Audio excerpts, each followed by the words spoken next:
ఒకప్పుడు నటుడే, block buster సినిమాల్లో కూడా నటించాడు. మరి ఇప్పుడు చూస్తే పరిస్థితి చాలా దారుణంగా ఉంది. సెక్యూరిటీ గార్డుగా ఆ నటుడు ఎవరతను? సావి సిద్ధు. మనందరికీ అంటే ఈ జనరేషన్ వాళ్ళకి ఎక్కువగా ఐడియా ఉండకపోవచ్చు, బట్ ఇంతకుముందు జనరేషన్ వాళ్ళు చాలామంది కూడా ఈయనని బాలీవుడ్ సినిమాలో ఎక్కువగా చూసి ఉంటారు.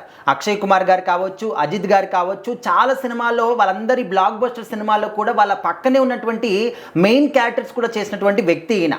ప్రజెంట్ అయితే సెక్యూరిటీ జాబ్ చేసుకుంటున్నాడు. మరి ఇంత దీన స్థితికి ఎందుకు వచ్చాడు? అలాంటి వాళ్ళతోని సినిమాలు చేసి అంత గొప్ప గొప్ప సినిమాలు చేసినటువంటి వ్యక్తి ఇప్పుడు సెక్యూరిటీ గార్డ్ లాగా ఎందుకు పనిచేస్తున్నాడు? అంత అవసరం ఏమొచ్చింది అని చెప్పేసి చాలా మంది కూడా షాక్ అవుతూ ఉన్నారు. అంటే ముఖ్యంగా ఓన్లీ ఈయనని కాదు, ప్రతి ఒక్క నటుడి జీవితానికి కూడా భరోసా లేదు.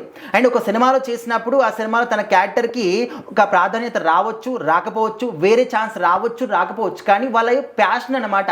ఆ ప్యాషన్తో నేను సినిమాలో నటించాలి, చిన్న క్యారెక్టర్ అయినా కూడా నాకు అవకాశం రావాలి అంటూ ఆఫీసుల చుట్టూ కూడా చాలా మంది తిరుగుతూ ఉంటారు. హైదరాబాద్ వేదికగా కృష్ణానగర్ ఏరియాలో, యూసఫ్గూడ ఏరియాలో చాలా మంది కూడా మేము నటించాలి, నటన మీద ఆసక్తితో ఎంతోమంది ఊళ్ళని వదిలేసి హైదరాబాద్కి వచ్చి ఇక్కడ ఉండి నానా తంటాలు పడుతూ కూడా ఒక్క పూట తిండి తినడానికి కూడా ఎంతో కష్టపడుతూ వీధులెంబడ తిరుగుతూ ఆ ఒక్క అవకాశం కోసం ఎంతో కష్టపడుతూ ఉంటారు. సో చిన్న అవకాశం వచ్చినప్పుడు దాన్ని ప్రూవ్ చేసుకోవాలి అని చెప్పేసి వాళ్ళు అనుకున్నప్పటికీ కూడా కనీసం ఒక్క సెకండ్ కూడా వాళ్ళు ఆ సినిమాలో కానీ సీరియల్లో కానీ ఎక్కడ కూడా కనిపించరు అన్నమాట. సో అలాంటి స్థితి వచ్చినప్పుడు వాళ్ళు ఎంత బాధపడతారంటే వాళ్ళు చెప్పుకోలేరు అన్నమాట.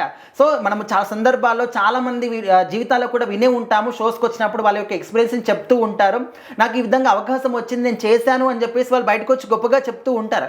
తీరా చూస్తే ఆ ఒక షో కావచ్చు, ఆ సినిమా కావచ్చు, టెలికాస్ట్ అయినప్పుడు వాళ్ళ పాత్ర ఇక్కడ కూడా కనిపించదు. ఏమైందంటే ఎడిటింగ్లో తీసేశారు, కానీ వీళ్ళు మాత్రం అందరికీ చెప్పుకున్నారు. అప్పుడు వాళ్ళు ఏమంటారు, అరే నీదంతా ఊరికే చెప్తూ ఉన్నావు, అందరు నమ్మడానికి ఇది గొప్పలు చెప్పుకుంటూ ఉన్నావు అని చెప్పేసి చులకనగా చూస్తూ ఉంటారు. ఇలాంటి సందర్భాలు కూడా చూస్తూ ఉంటాం అన్నమాట.